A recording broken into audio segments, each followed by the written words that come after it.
Hi everyone, and welcome to my Meeple series. Today I will be attempting to make a canvas and a meeple that moves around on that canvas. I'm starting with an initial Python project, and I'm going to be using classes from PyQt5. If you're curious about what IDE, version of Python, or libraries I'm using in this project, you can find links to all of that in the description below. I'm going to start with a simple PyQt project. This is how I set up most of my projects using PyQt, with a Q application and a Q widget.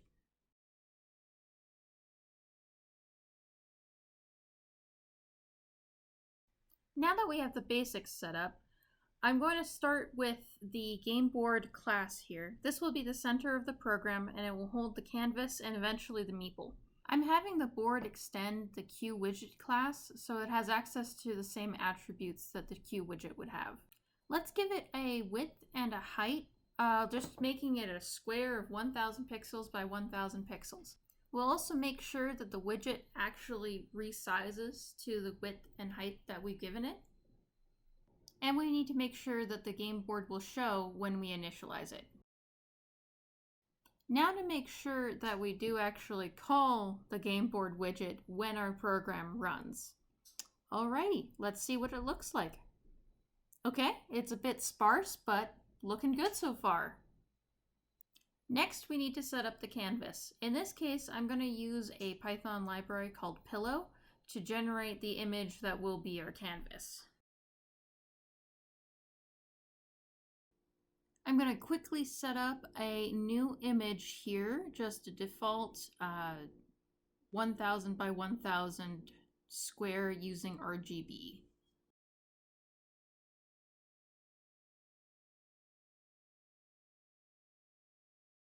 Now I'm setting up the image here just to test it out and make sure that it does actually produce a 1000 by 1000 square, but now I'm going to add it to the game board. This means that I'll have to use a Q label to hold the image. One way that you can hold images in Q widgets is by using PyQt5. So I'm just going to set our image to this PyQt5 and we'll see what happens.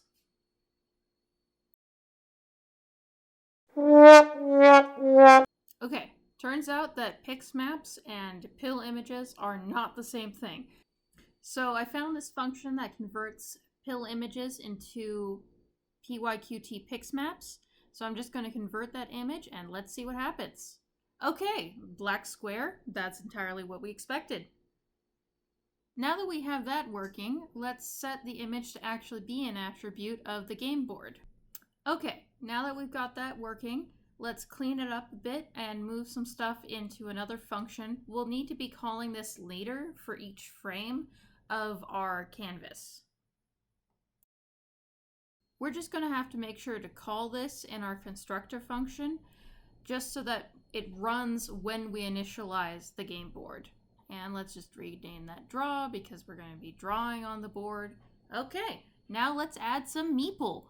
So Meeple will have a initial state with an image, that's how we'll draw on the image, and an initial position. And we'll just set it up here. Please ignore my magic docs. We'll set its x equal to the first value of the initial position and its y to the second value of the initial position, and we'll give it some kind of size, we'll say 20, and a color, blue.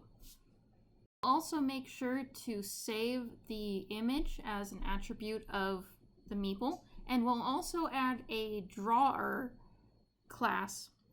This will actually act as the way that the Meeple draws on the class. The image later is just for making sure that it knows what the boundaries of the image are. Okay, looking good. Now let's add a draw function. This will be called in the game board class. The way drawing rectangles with Pillow works is that we need the coordinates of the top left and bottom right corners. Then we can pass that into the rectangle function. We'll use the center of the rectangle as the Meeple's position, so the top left will be the position minus half the size, and the bottom will be the position plus half the size.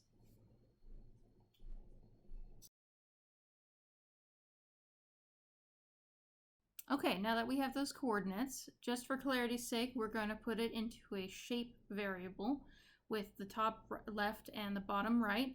Now we're going to call the drawer and pass in the shape and the fill, which is our blue color, and that's going to draw the rectangle on the image. Now that we have the basic Meeple set up, we can actually add it to the game board. And we'll give it some kind of initial position, let's say half the width and half the height, so it's dead center in the middle of the board. Next, we need to make sure that we're actually drawing the Meeple, otherwise we won't see any difference. Next, we have to move the set pixel map to somewhere after the draw function for the Meeple, otherwise it will grab the state of the image before the Meeple is drawn.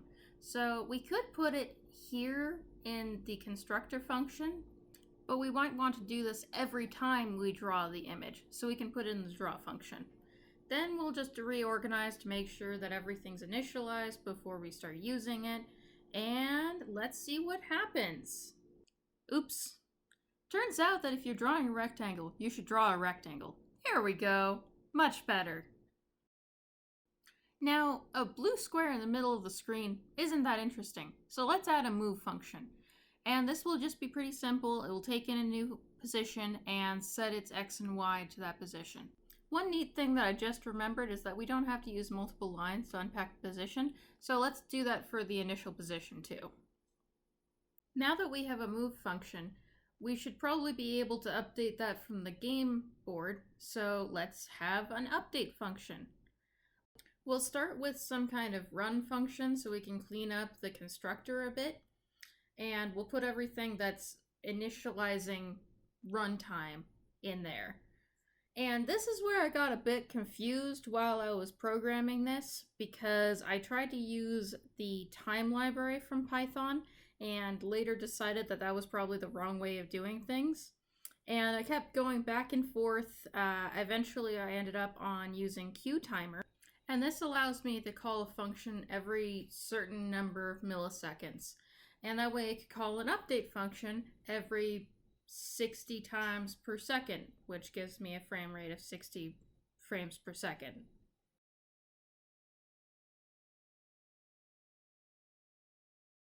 Then I moved all of that into the runtime to make sure that it started up during the run, and then I set up the update function to just pick a random point on the game board and set the Meeple's position to that random point.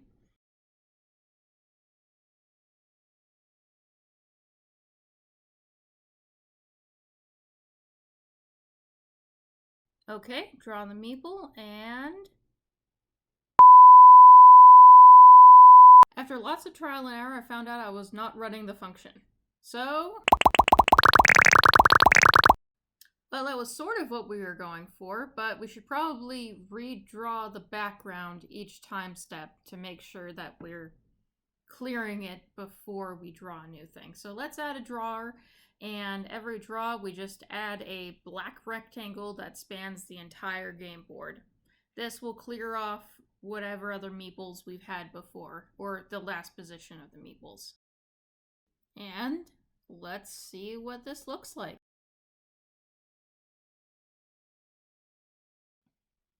Awesome. Now let's make the movement look less like teleporting and more like, well, moving. So we'll initialize this vector class, and this will just hold an X and a Y, and it just demonstrates how far in the X direction or how far in the Y direction the Meeple will move each time step. So we'll give the Meeple that vector, and we'll just give it an initial 10, 10. That means that it will move 10 in the X and 10 in the Y every time step. We'll also want to make sure that we update the Meeple's position so it knows where it is every time step. So we'll just set it there, and we'll add the X of the vector to the X of the position, and we'll also add the Y of the vector to the Y of the position, and that will give us our new position. And we'll just update the update function in the game board. And, okay, looks like motion. Unfortunately, when it reaches the boundaries, it just kind of keeps going. So let's add a check and just have it respawn to the opposite side whenever it reaches one of the sides. So when it reaches the right-hand side, it will spawn on the left-hand side. When it reaches the left-hand side, it will respawn on the right-hand side. And then when it reaches the bottom, it will respawn at the top. And when it reaches the top, it will respawn at the bottom.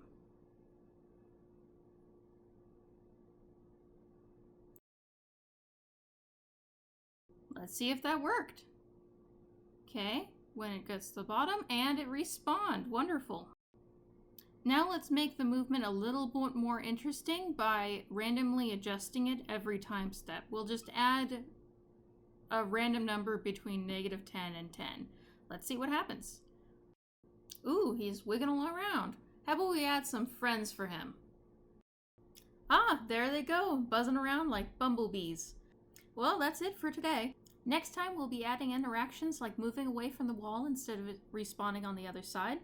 I hope you enjoyed this video, and if you did and want to see more from the series, go ahead and hit that like button. I hope you are all safe and well, and good luck out there.